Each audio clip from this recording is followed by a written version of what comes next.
What it do, golf fans? Welcome back to the Turn Darts Golf Podcast. This is Liam. Alongside me is Jack with a really scary looking face going on right now. I'll tell you Overall, exactly why. If you're watching, Liam's little picture here on whatever we're using, it just went full screen on me, even though he's like minimized, and it just scared the heck out of me. got it. You just think I have the ugliest face of all time. It's all right. It's just, I'm it's all glad right. you said. No, yeah. It's fine. It's whatever. No, I'm kidding. Overall, though, Jack, Torrey Pines last week. What'd you think of the week? Boring. Honestly, it is. It's hard. And then when I say boring, you have to take it from my scale. Golf is the most exciting sport to me outside of UFC, unless it's majors. That's a different story. I'm a degenerate golfer. So for those of you that are tuning in, welcome. I'm a degenerate. I'll watch college women's golf on a Tuesday afternoon because I actually enjoy it. And it's crazy how they can take a major style event, ruin the coverage of it. You had, and let me just say this, Maverick McNeely, who was at 1.9 under, and you showed 11 of his shots. Yeah. No, Jack, you don't understand. We have to show Rory and Scotty because they're Rory and Scotty, even though they're in like 12th and like 6th place respectively. It doesn't matter about the guy who's in the lead. They just need to show the best like 2 or 3 players in the world. It infuriated me, and it's so boring because, and I'm not saying boring. I'm still gonna watch, but it's hard because you have Patrick Rogers, a guy who mechanically his swing is very flawed, even though it works. You have him there in the lead. Yeah. You're just watching an ESPN featured group, and I think that's the downfall of the coverage. And I think when you get into the high caliber events, I think CBS does it really well. Shout out. Yep. Where CBS will show you the featured group, and the second they're done hitting their shot and they're walking, you're watching who's a random player. I don't even know. I know Jake Knapp. Jake Knapp. Yeah. You're watching a Jake Knapp putt on the 17th hole for 12th place because it matters. Yeah. CBS does it far and above the best. Yeah. Oh no, I absolutely agree. It's tough to watch because it's just so brutal only seeing maybe 5 golfers all swing a shot all day outside of an occasional like, hey, this happened 4 hours ago, but we have a replay for you. Therefore, here you go. And it's like, I appreciate the replay from 4 hours ago, but like also can we show something that happened like 20 minutes ago that might have a major effect on it? Even if it's not like the moment it happens, like how about a replay of like, hey, this was a shot that, Rasmus Højgaard hit into, again, he missed the cut because he shot like 20 over last week, but he's just the first name that came to mind because I was in the field this week. But like Rasmus Højgaard stuck this to 2 feet, or like Keegan Bradley's ace, like we saw like 3 hours later. Well, no, that was live. I watched it live. The problem with Keegan Bradley is no one cared. Even the people holding the signs that were like just going about their day and doing their job, volunteering, they didn't care. Like he got 2 high fives. But let's take Patrick Cantlay finished 5th. Yeah. Patrick Cantlay is a top 20 name in this generation's golf. Yep. I saw 12 shots of his and 8 of them were putting. Shoot, that may have been 12 more than me at that point, but no, I mean, it's rough, and we'll stand by that until hopefully it changes. I doubt it will, but until then, it's going to continue to kind of limit the world of golf. I'm sure the casual golfer enjoyed it. The golfer enjoyed it, where they saw Scotty Scheffler, who's their Jesus Christ, Ludwig Gobert. Yep. You saw, I don't know, 5 shots of Maverick McNeely. Yep. 4 shots of Patrick. Like, it's just. They saw Rory. You saw Rory. Like 15th. It really 17th actually. It's terrible. Wow. I know.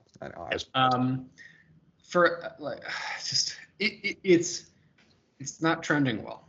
It's really not. And I know we talk about it every year, and that's like the biggest golf gripe in the world. Is coverage is getting ridiculous, but the last 3 events have been tragic, and it's not going to get any better. Well, let me phrase this. Luckily, you have 1 player inside the top 40 of the OWGR this week, so you're going to get some differentiating names. But I think once you get to a court, It's hard. Take this with a grain of salt. Obviously, Torrey Pines and Pebble Beach have spectacular holes. Players Championship, they're going to queue to the island green any chance they can. Any Absolutely. chance they can. They showed who's the guy, curly hair, weird swing, yellow golf ball, Willie Wilcox. They showed Willie Wilcox hit his tee shot at the Players all 4 days. Yeah. He had a hole in one. Yep, Willie Wilcox barely does YouTube videos anymore. Willie Wilcox is less famous than us now. I'm going to be absolutely honest. You said yellow golf ball. I was like, oh, he's talking Peter Malnati for sure. Like, that's who he was going to. But you're right. Yeah, Willie Wilcox has one as well. So, yeah, I'm sure the Players is, 2 or 3 weeks out. That'll be great once that happens. And golf will be better because of it. Otherwise, let's want me to dig into this, or do you have any other thoughts? We haven't even said this yet. Ludwig Gobert did chip in to win the golf tournament over Maverick McNeely. So congrats to Ludwig Gobert, who clearly is not sick anymore because he is winning golf tournaments at Torrey Pines. Told you. What's up? Told you.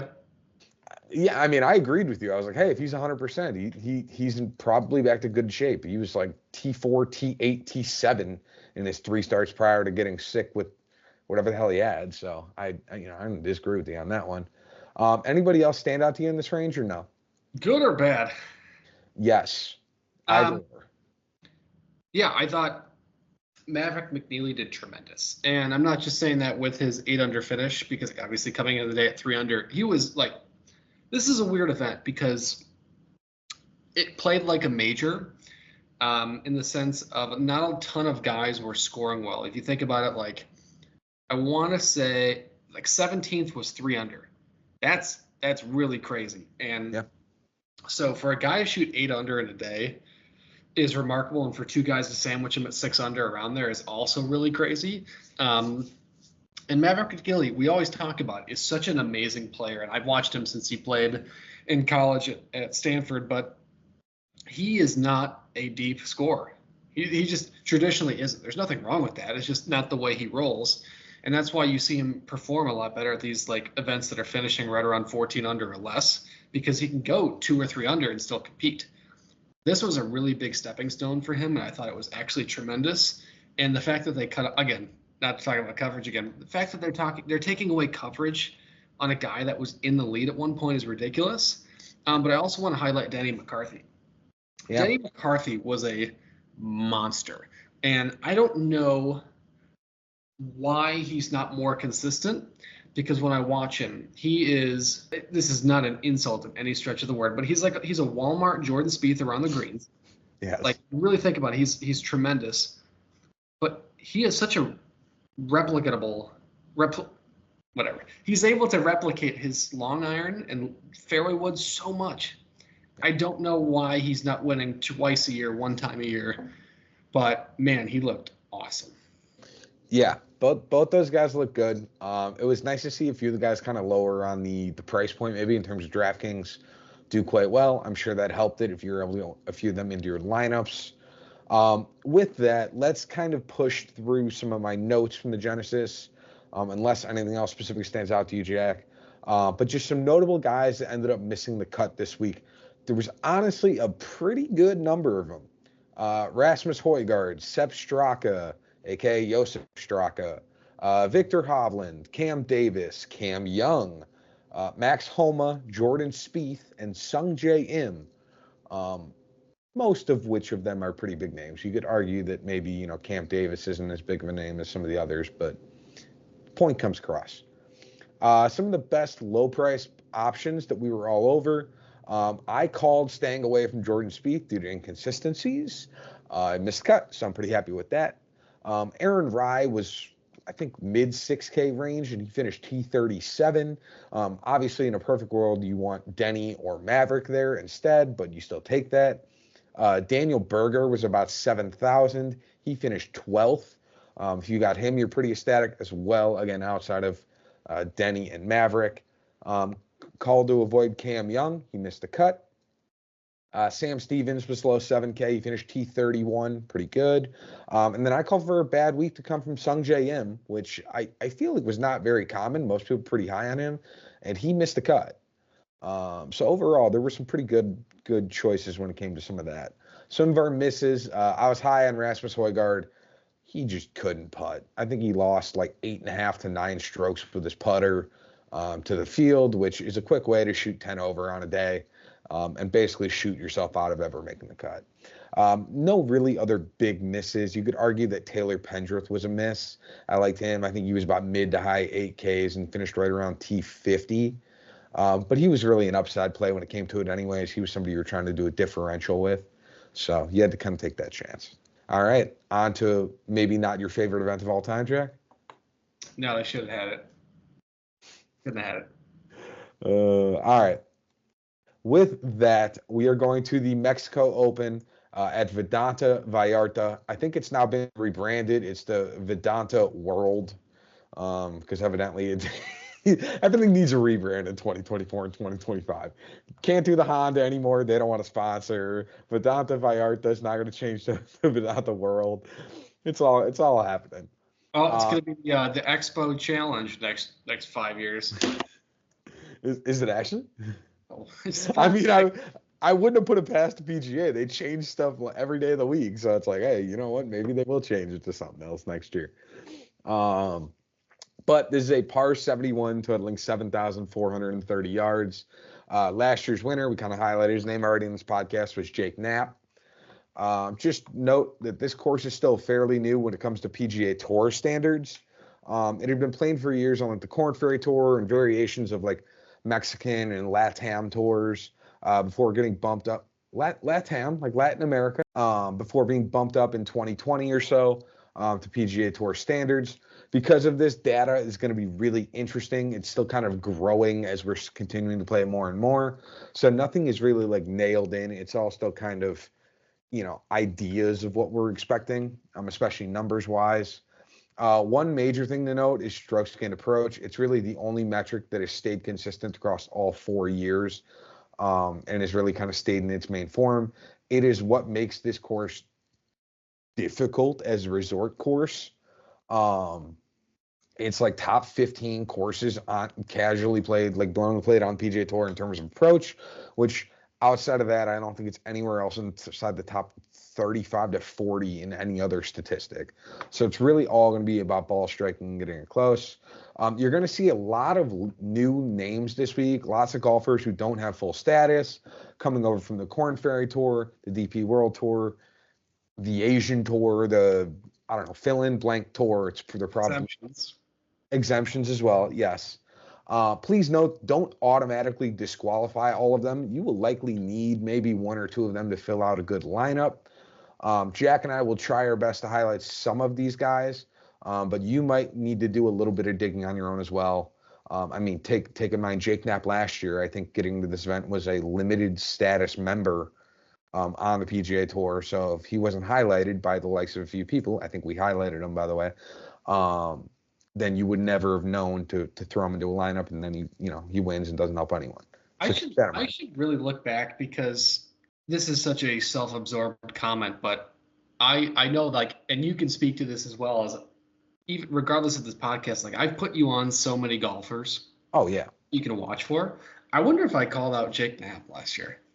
I can look. You know what? I'm not going to look now, though. It's not. I'll do my notes, so I don't think you're going to see it. No, I have some of the stuff that's on here, but I need to figure out where I put my list for last year. Regardless, whatever.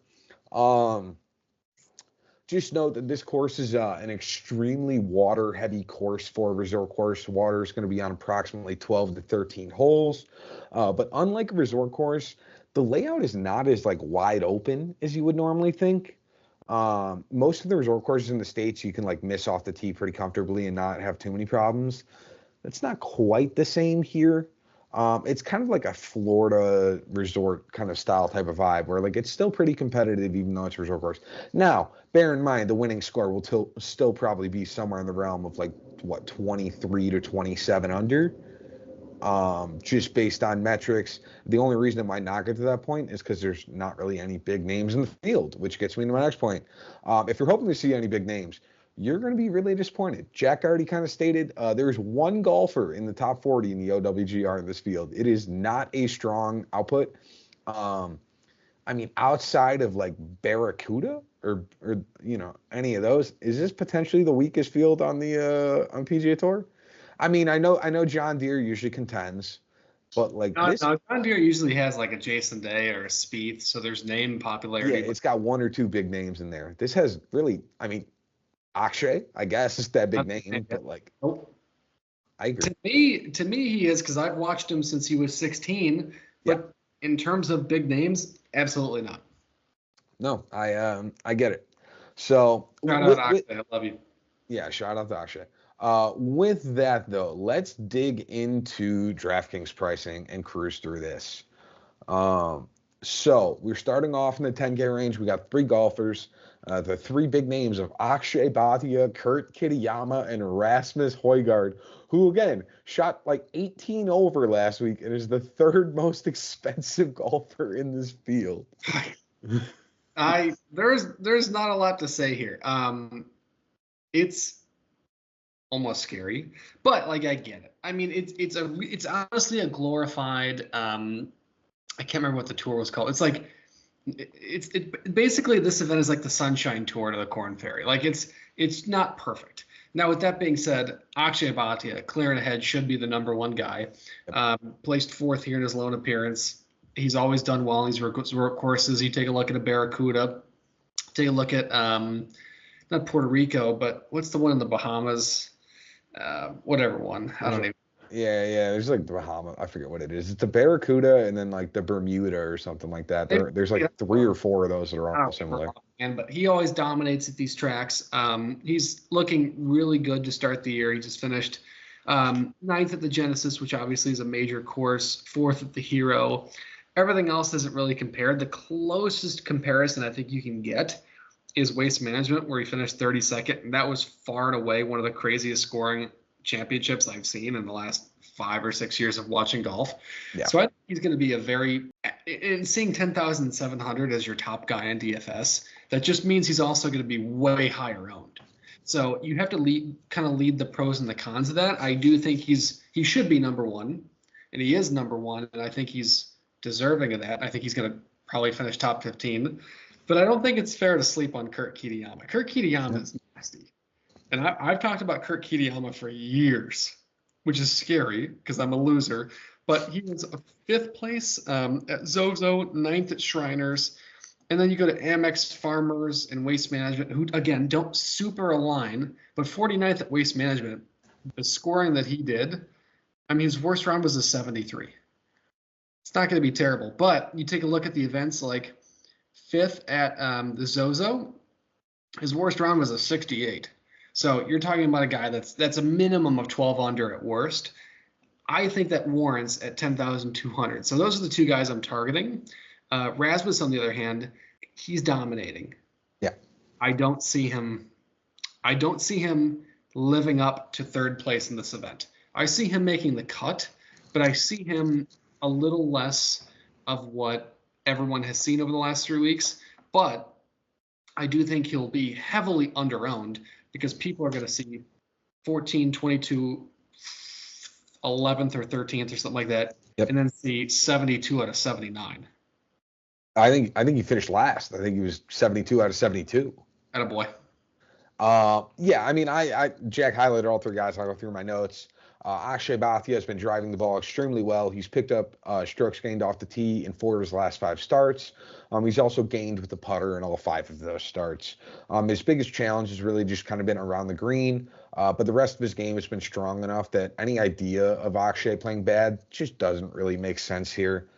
He also does generally play best on coastal style courses, which again, this isn't like coastal style per se, but like we're in Mexico, we're out of the country. Like it's a tropical vibe. Yeah, where's Victor on one? Yeah, honestly, we could use him. Jack also highlighted he finished 4th here in his 1 start here, so I think he's gonna be popular. I also think he's very worthwhile to continue to get through anyways, until his ownership just goes absolutely crazy and he's at like 75%, which I don't think he'll get to. There's Kurt Kitayama, who's got a similar storyline to Akshay. He's coming in with good form off the tee. He's gained at every event since June of 2024. off the tee, which is kind of crazy. He struggled slightly more than Akshay when it comes to the putter, but it's still relatively respectable. And he's honestly got better around the green play than Akshay Bhatia. I tried to mix his name, mixed his first and his last name. Wow. But even with the good metrics, what's really interesting is that his tee to green play has really struggled the last 4 to 5 weeks. He's gained comparatively to the field, but prior to this stretch, he had been gaining 7, 8, 9, even 10 strokes gained tee to green. The last 4 starts, he's only gained 2 to 3 per event. So it has fallen off slightly, but again, weak field. I'm not worried. Go to Kurt Kitayama. We talked Rasmus Højgaard. He had an unbelievable run at Phoenix and then basically sucked absolutely horribly at Torrey Pines. He lost nearly 8 strokes putting at Torrey Pines on Poa annua greens. Just so you know, he won't get the same grass type this week. I think based on him at AT&T and Port, wow, dude, I can't speak. This is brutal. Based on him at AT&T and Torrey, that he honestly could be one of those like fluky grass specific types of players. Now I know that people are going to say that's weird and it's really early, but again, he struggled on both those. He was great at Phoenix, where the putting is really mitigated based on the green layout, so it could make it interesting. I wouldn't get to him. He's too concerning and scary too. But as Jack said, if you are in a 100-person event where maybe the top 3 guys win, if you take Rasmus Højgaard, you will be one of like maybe 2 or 3 guys in your tournament that takes Rasmus Højgaard. Nobody else will, and therefore that will be a good differential. All right, both agree Akshay 1, Kurt 2, Rasmus 3? Yep, I think it's perfect. Sweet. All right, with that, into the 9K range we go. We got Sam Stevens at 9,800 down to Taylor Moore at 9,000. Wow, welcome back to the 9K range, Taylor.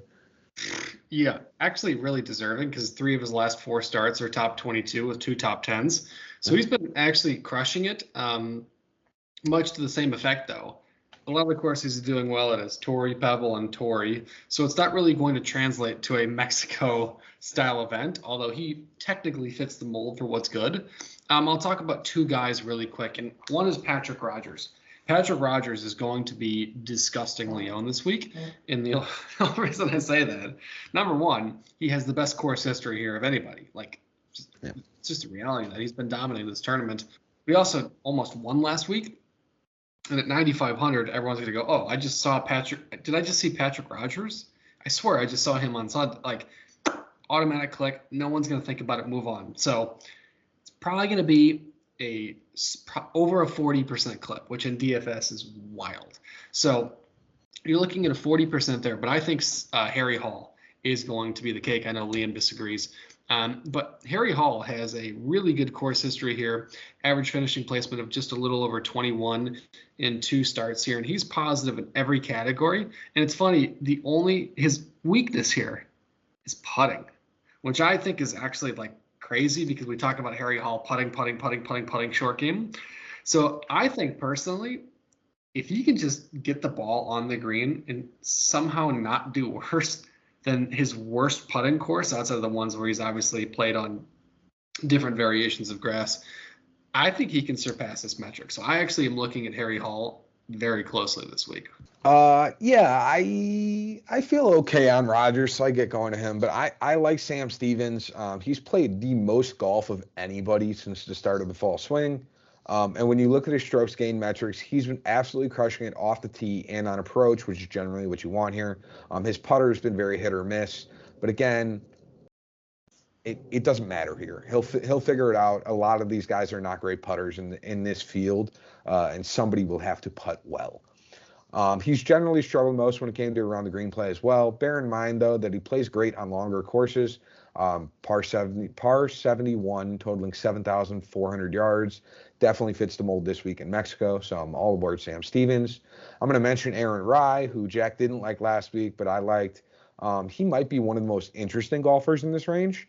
I think he's quite similar to Kurt Kitayama in the sense that he's extremely good off the tee and on approach. He's a significantly worse putter than Kurt Kitayama. But again, if he can be good off the tee and on approach, I think he could be very interesting and potentially contend this week. Are you talking about similar in terms of data or in terms of game? Data. Data. Okay, thank God. Data. Thank Yeah, God. no. Game, they're not the same. I'm talking data right now, based on Aaron Rye. He's been playing similarly data I was wise about to walk.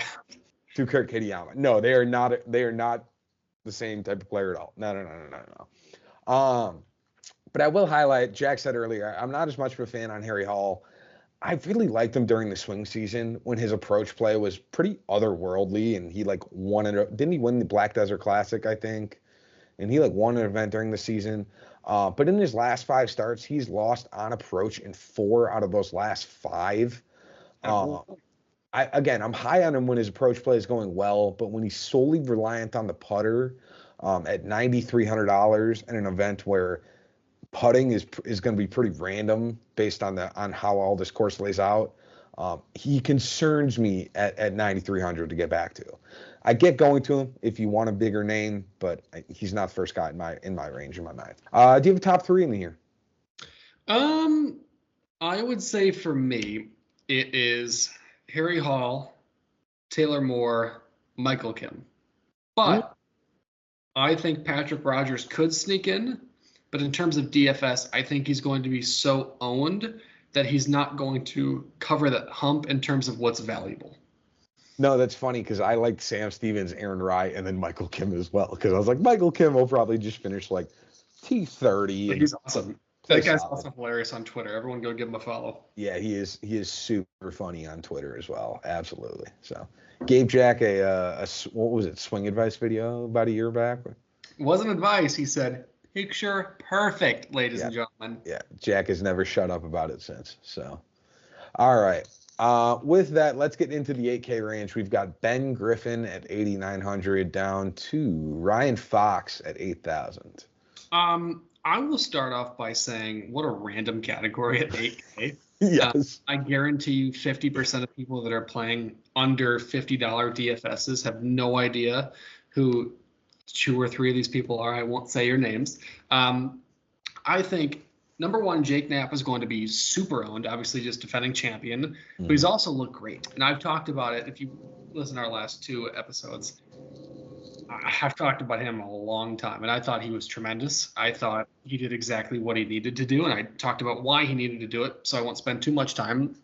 But I think Ben Griffin and Alex Smalley are 2 guys that I think are flying heavily into the radar. Alex Smalley has missed the cut in 2 of his last 3 starts here, but he's playing so much better than what he used to that I think this is an event that I think he can surpass that. And you take a look, 2 of his last 3 starts, or 3 of his last 4, if you want to get granular, are top 21s.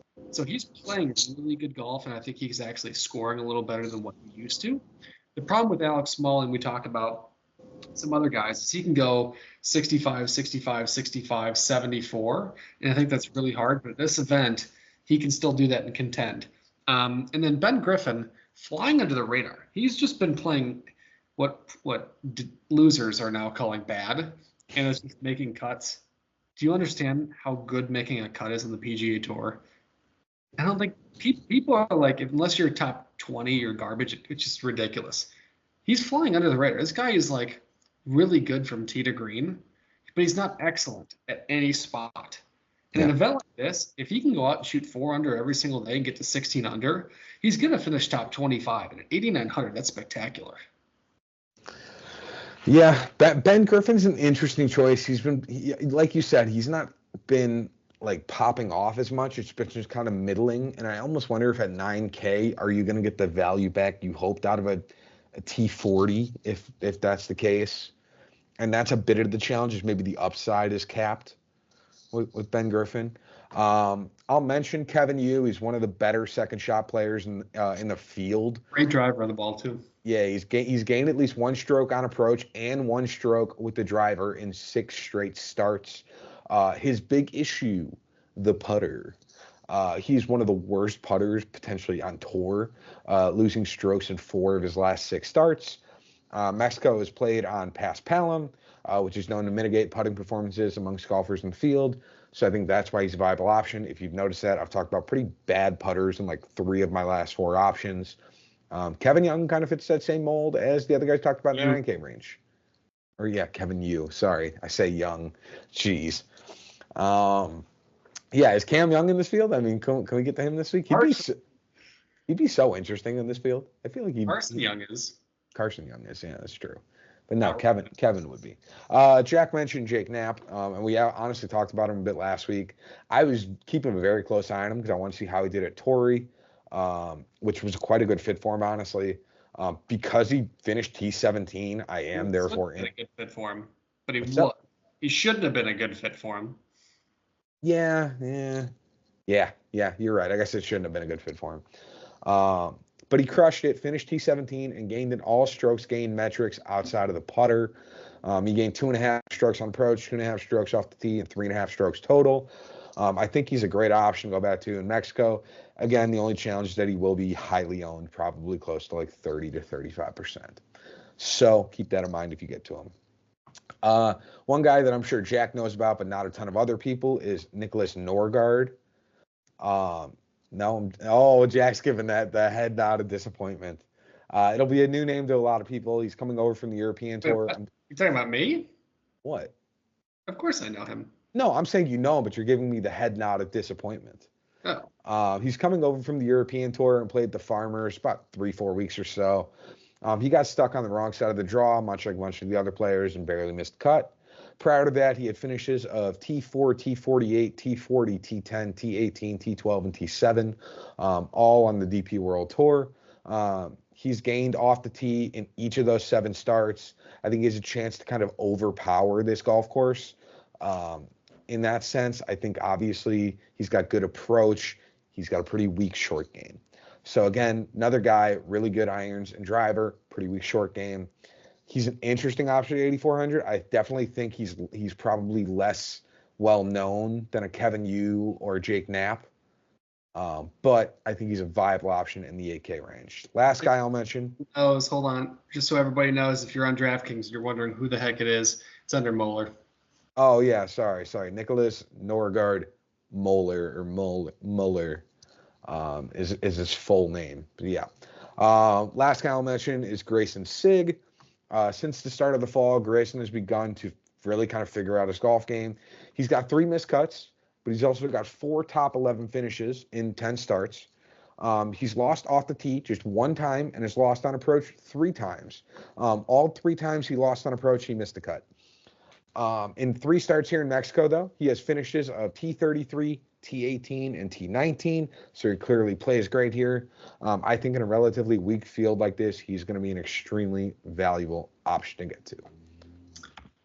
I have a hot take. What's up? I think Nikolai Hoyard is beating his brother. I mean, cool. You can be wrong. That's fine. Is that how you want to start the 7K range? Well, he's 8,100. Is he 8,100? Shoot. Why is he so expensive? He has dominated the approach game. And his off the tee numbers are, I would say, above average. Not great, but he's averaging off the tee about 0.7 shots around, which is really good, especially on the World Tour. We actually struggled at. He is bombing his distance numbers comparatively over the last 12 months. I think this is going to be a sneaky event for him. And I think I will say, I'm not saying anything against Rasmus, because Nikolai was the better golfer. Yep. And then it became Rasmus. And then it was Nikolai again. And then Rasmus quickly took over. Rasmus is the higher ceiling. Yep. But I think Nikolai this is a buy low price for Nikolai, I think. Because there's some events last year, like Olympics, he finished 7th. Or 8th or something like that. He played RBC Canadian, finished top 40 there. He does well in the majors. He finished like top 20 in last year's Masters. Like there's spots like this where accuracy is just tremendous. And this could be a sneaky event for him. So I'm not betting my money on that, but just a little note. No, and that's fair. And I think Højgaard's obviously good enough to make a cut. I think he finished like right around T40 in Phoenix. So he's viable to get to in this 8K range. Again, I think there's less upside with him as compared to somebody like a Grayson Sigg, in my opinion. But I understand getting to him. So with that, do we want to drop down to the 7K range? Let's do it. All right. Matt Wallace at 7,900. I hope that's Matt Wallace at least. It is. All right. Down to, let's go, Matt McCarty at 7,000. Well, Matt Wallace would be dominant if this was the DP World Tour, and I bet him. But one of the guys that I think is being very, very underappreciated this week, his name is Michael Thorbjornsen. Now, you will know him because he's one of the best college golfers of the last decade. He's 23 years old. This guy's a monster. Now, take a look at what he's really struggling with. Off the tee, off the tee, off the tee, off the tee, off the tee. Accuracy, accuracy, accuracy, accuracy. It's like the number is like, there's like light red. It's as dark red as you can physically get on that. Kid can bomb the frickin' ball. And you take a look at the courses he struggled at. Torrey Pines, Pebble Beach, and I mean like the ISCO Championship, whatever. But like the courses that are scoring really well, like Sanderson, 8th. He withdrew at the Black Desert, so it doesn't count. 8th at RSM. He can really score when he needs to. And I'm telling you right now, if he can just keep the ball remotely in the fairway off the tee, You're asking a lot. You're asking a lot. I get it. I totally understand. Monster. It's scary. Michael Thorbjornsen is still kind of a raw player. We're still kind of learning as we go from him. He's only played in 15 to 20 total PGA Tour events since he got out of college. He was a Stanford guy, right? Yep. Yeah. Okay, that makes sense. Because I remember he had a better scoring average than Tiger, and they showed the highlight this weekend, and that was like one of the. Careful. Well, Sorry. I could go into the details. I know. No, you guys don't. I know. We won't. No, Jack commented on some of it. He's gained on approach in 4 of his last 5 starts. He's also lost off the tee in 4 of his last 5 starts, and then has basically about an average putter. Much like Rasmus Højgaard, I think he will be a differential option. I don't think he'll be very popular because nobody will be like, I haven't heard his name in forever. Like, I don't know. I don't know if he's that good anymore. So I do think he's a good option to go to if you want to do that. I'll mention Andrew Putnam. He might be one of the better options in this 7K range in my mind. He's not lost on approach in 15 straight starts. His off the tee game is always slightly rough. He loses usually a shot or 2 off the tee, and that is something to kind of keep in mind. But if his approach play is as good as we anticipate, he's going to be extremely dangerous. He's also gained with the putter in 6 of his last 8 starts. So am I anticipating a win out of Andrew Putnam? No, but I think he's going to play extremely well, and I could easily see a T25 or so out of him. So I don't want to mention Aldrich Potgieter because I know you like him more than I do, Jack. So what do you think of him? Bomber. You know, he's even younger than Michael Thorbjornsen. He's 20. Barely 20. He's like 20 years and 5 months. His birthday's in June. 1 at the Corn Ferry at the Bahamas, T2 at Deadbank, T15 at the Farmers.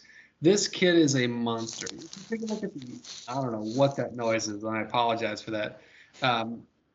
Distance measurements comparatively to the field, he's like averaging plus 20 comparatively to the rest of the field, which is ridiculous. The only thing that he sucks at is approach play. But this course should, if he, much like I said about Thorbjornsen, if he can just keep it remotely in the fairway, this kid's going to dominate. And I talked about when it was the Farmers, and I had him as a top 20 at like plus 800 or 850 or whatever. I said the same thing. If he can keep it in the fairway, he's going to dominate. And he did that week. He lost strokes on approach. He lost strokes around the green, but he had positive accuracy over the rest of the field. Now, that's the difference in a lot of these major courses. This is an event that I think he doesn't really need to do that, but if he can, obviously just exponentially helps him. But he's gaining, on average, over the last 4 events that have been tracked, Alfred Dunhill's a little different, about 2 shots off the tee. He gained 6 at the Farmers, by the way. He gained 6 strokes off the tee at the Farmers. Well, the day that I look at, it's per round. No, I know. I'm looking at Farmers as a whole. He gained 6 strokes off the tee total for the Farmers. He's, as you said, he lost strokes gained approach in each of his first 3 starts here on the PGA Tour. I think this is from my notes. I think he's a slightly cheaper, identical version to Michael Thorbjornsen. So if you're choosing between the two, I might go with Aldrich, as you will save yourself a few $100s to be able to get somebody like Akshay Bhatia. Because if your choice is Akshay Bhatia and Aldrich Potgieter, or Rasmus Højgaard and Michael Thorbjornsen, I think I would take Akshay and Aldrich Potgieter. Okay, yeah, I was like, I think we're on the same page there. Anybody else in this range stick out to you? I think it's going to be heavily owned for Mike McCarty because people are Matt McCarty. just shout out the NFL coach Matt McCarty. Mike McCarthy has watched too many Packers highlights. Screw the Packers, go Chicago Bears. He's going to be super heavily owned because there's a bunch of weirdos that like love YouTube golf. Sorry, let me take that back. They're not weirdos. It's just different. It's a different type of golf. But We are a YouTube podcast, by the way, so we're going to catch some of the YouTube crowd. That's fine. Okay. But like they win one event and all of a sudden they're their guy for the next 8 weeks until it's like a cycle. So Matt's won within the last 8 weeks, right? 8 events for him. Yeah. People are still thinking, no, absolutely not. Got it. I'm going to highlight Chris Ventura. He's probably one of my favorite golfers on like the bottom third of this range. He finished T7 at the Korn Ferry Tour Championship and then has played in 4 events here on the PGA Tour. He's made the cut in 3 of them and had a T4 at the Farmers. He's also gained on approach in 3 of those, gained off the tee in 2 of them, and gained with the putter in 2 of them. Do I think he's a flashy option? No. But he's 7,300 in a range with a bunch of guys that I would barely put in a 6K range on most courses. So I think he's going to make a cut and probably not do too much else.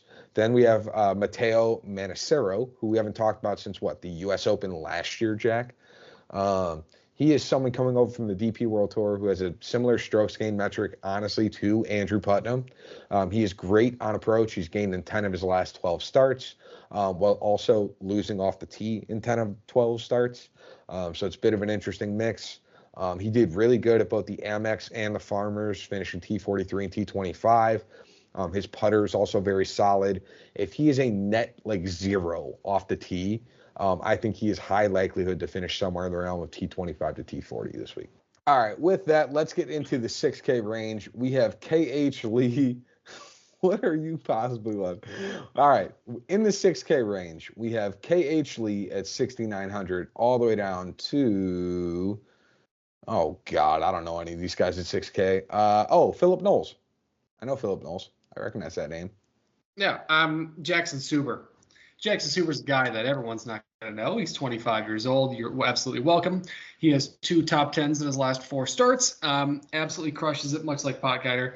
He just sucks at accuracy. He's a little less terrible. For reference, at the American Express, he had positive 1.77 shots around putting, 0.41 around the green, 3 on approach, 1.83 off the tee, but lost 1.2 shots around because he was negative 20.5% accuracy. So in all 4 major metrics, he was positive and lost 1.2 shots around.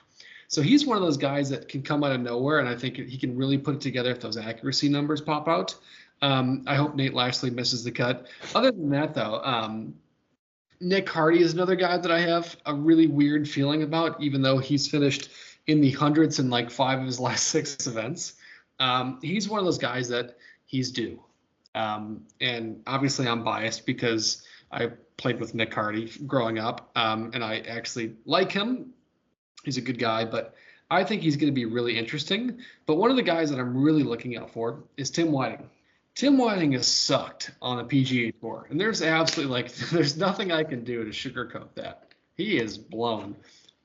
But the courses he's playing at have been Pebble Beach, Torrey Pines, and Sony Open in Hawaii. Absolutely nothing to do with where we're going in Mexico. This guy is a dog when it comes to making birdies. He's one of the best scorers that I've seen in the last 15 years of watching golf. And in retrospect, this guy has sucked in what's cost him in a lot of these events is his putting. He lost over 3 shots around at Sony and over 3 shots around Farmers at putting. The difference in the grass type and the putting in these 2 events that he's been sucking at compared to what we're at now is night and day. Yeah. And if you're taking a guy at 6,400 that I'm even a little bit excited about, it's a good sign. Yeah, Jack already highlighted. I think the clear and away option is Jackson Suber. He played extremely well on the Korn Ferry Tour, had a lot of great finishes, has played 3 events since on the PGA Tour, drove the ball great at the Amex and the Farmers, During those two events, his only strokes gained metric that he lost was putting at the Farmers. He's also gained 11 strokes gained on approach across his 3 starts. If he continues to do that, I think that will do extremely well for him this week. I will mention this name. I don't love this name. Let me start off by saying that I don't love this name, but I think Padraig Harrington is an interesting option here. I think this course might be a touch long for him. Potentially, since he's been primarily beating up on all the old guys in the senior tour. He played here last year and he made the cut, but he actually lost a stroke and a half off the tee. And if you looked at it, it's because on a lot of his drives, he wasn't getting all of the distance that the young guys were. He still finished T52, so it wasn't the worst thing of all time. I could see something similar as a result this week. And again, for a guy who I think is 6,500 in Padraig Harrington, if you get a made cut, you are extremely happy with that. One other name I will mention, and this is again a very scary name. Do not rely on this. But if you want, say, Kurt Kitayama and Akshay Bhatia, you are going to need them. Santiago de la Fuente. If you want to scrape bottom of the barrel, Santiago is your guy. He's been playing on the Asian Tour, and he has back-to-back top 30 finishes. He's played here twice, had a T46 last year, has a T64 the year prior. Again, nothing fancy, but made cuts. I don't love him. What? Missed the cut at 64. Oh, he missed the cut on 64? Okay, my fault. Might have read that wrong. I don't love him, and his data really just is not there. You can't see what he's been playing really good or really bad on. But with the other tours, he's been having really good finishes. And if anybody in this low 6K is going to have a chance to make the cut, I like Santiago de la Fuente comparatively. And again, I mean low 6K. Still give me Jackson Suber as my main choice in the 6K range. Also, watch out for Sammy Valimaki. Guy's a dog. Yeah. Hey, remind me, isn't Carl Phillips the guy who was the Korn Ferry Tour Player of the Year last year? Carl Phillips, I know him less of that and more because he is one of the guys that plays a stock stiff shaft driver from Dick's Sporting Goods off the rack, and did the whole interview about that. It was fitting is dumb. Fitting is stupid. I went to Dick's Sporting Goods and I pulled a driver off the rack and I played it well, so I kept it. That's what I know Chandler Phillips for. One of the craziest interviews I've ever seen in my life. Wait, Chandler Phillips or Carl Phillips? Chandler Phillips. Oh, okay. I was thinking Carl Phillips. I think he's Australian. He's 6,600. I want to say he was the Korn Ferry Tour player. Carl Phillips? Karl. He's a dude. He won the what did he win? It was the Utah Championship, right? He played in the NCAA Championship. He's Stanford. Okay. Regardless, I think Carl Phillips was a really big. He did win at Utah. Okay.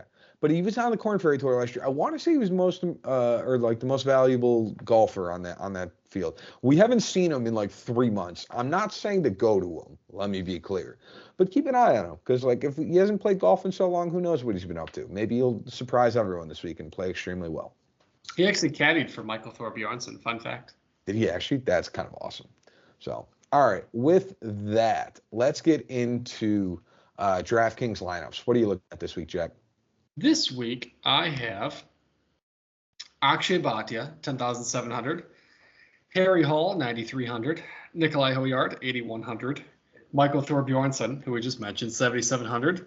Andrew Pockeider at 7,300. And I have my boy Nick Hardy at 6,600. There you go. I went a slightly different route. For my DraftKings lineup, I have Akshay Bhatia at 10,700. Kurt Kitayama, 10,200. Andrew Putnam, 7,800. Chris Ventura, 7,300. Matteo Manacero, 7,100. And Jackson Suber at 6,900. And for my FanDuel, pretty close. I have Akshay at 12K. Kurt Kitayama at 11,400. Alex Smalley at 10,100. Nikolai at 9,800. Andrew Pockeider at 8,900. And I have Tim Whitting at 7,700.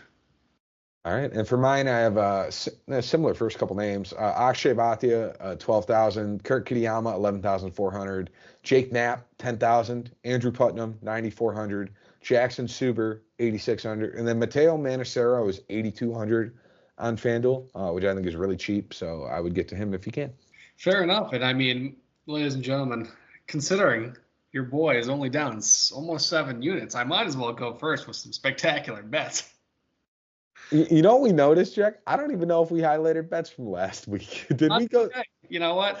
We didn't go through them. Needless to say, if you've made it this long, Jack lost about 7 units, and I went down point two Remember five. how hard I had to work to get to positive? In 1 week, we just went right back. Oh God. Right back to where we were. Jack, you just want to try the Liam method from last year, right? Where you were back a bunch of units. Anyway, and then... So my 4 bets this week. Kurt Kitayama top 30 is minus 130. That should be the lock of the century. If that misses, I might have to go walk off a cliff. Akshay Bhatia top 30 is minus 175. I just need to see something green go through. I have Harry Hall top 40 at minus 160. I think that's a steal. I have Andrew Pockeider top 40 at plus 115. I think if he can, like I said, if he can keep the ball in play, top 40 is like as easy as it can come. Yeah. All right. I'm realizing we didn't do all this, so I'm going to quickly scroll through winners and wild card picks from last. Yeah. Just at this point, no one cares. I care because my wild card pick hit. I'm now 8 for 8 on wild cards because Andrew Novak did finish top 20 last week. What? 8 and 8. 8 and 8. Sorry. Also, my winners weren't that good. I had Pendra T50, Shane Lowry T40, Sam Stevens T33. All right. Back to that, so you can tell everybody how bad your winners. On to Mexico again. For my bets, I'm doing 5 this week, and it's funny because all of them are basically head-to-heads. Actually, they all are head-to-heads. So I have Matteo Manacero over Francesco Molinari at minus 180. I have Akshay Bhatia over Patrick Rogers at minus 130. I have Nicholas Norgard over Nikolai Hoyard at plus 100. I have Aaron Rye over Bo Hostler at minus 120. And I have Grayson Sigg over Patrick Fishburne at minus 120. Jack would probably take the opposite on, 3 of those? I'm going to be honest. I didn't look, but... I mean, Rogers over Bhatia, you'd probably take. Hoygaard over Norgard, you'd probably take. And Fishburne over Sigg, you'd probably take. Maybe. I'd have to do more research. Okay. All right, on to wild card. Jack's only got 5 of them, or 4 of them, sorry. No, I have 1 wild card. It's Tim Whitting, top 40 at plus 240. Oh, okay, got it. This is an event that I think he could score really well, and I think it plays more to his strengths than Torrey Pines and Pebble Beach and Hawaii have. So plus 240 for a guy that top 40 is really easable. Again, if you can go 3 under a day, that's 12 under. You should hit top 40. No, that's fair. For my wild card, I am grasping at straws because I don't really like many of them. So Santiago de la Fuente, top 40 is plus 330. I tried to get him to go Blades Brown, and he said no one cares about Blades Brown anymore. Hey, you didn't talk about him at all in the podcast until now, so Dog.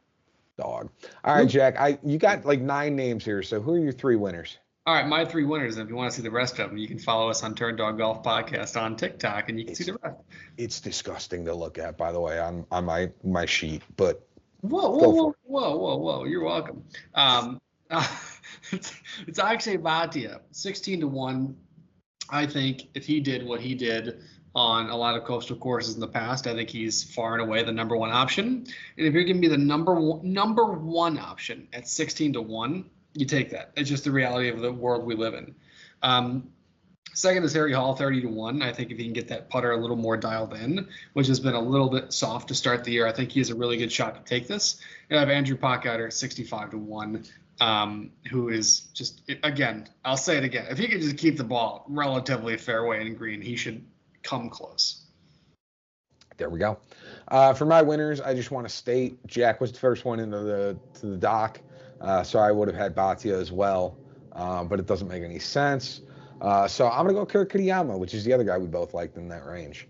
My second option is going to be Aaron Rye, who I discussed, that Jack still doesn't like.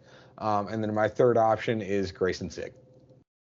Georgia Bulldog, baby. I've highlighted all 3 of them plenty in this podcast.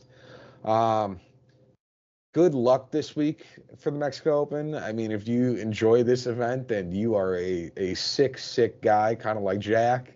So, and honestly, we respect it because, like, we'll both watch this event, I'm sure. You, me, and the 12 other people that like it in Mexico. But I'm just saying. I'm messing around, Jack. I'm messing around. Lord. All right, with that, that is all from the Mexico Open. If you enjoy this event, then congratulations. You are also a golf degenerate like Jack and I, and we welcome you strongly into this podcast. Next week, we are at the Honda. If you want to be politically correct, it is the Cognizant, but we will Errors. we will still call it the Honda because to us it will always be the Honda. But safe betting out there.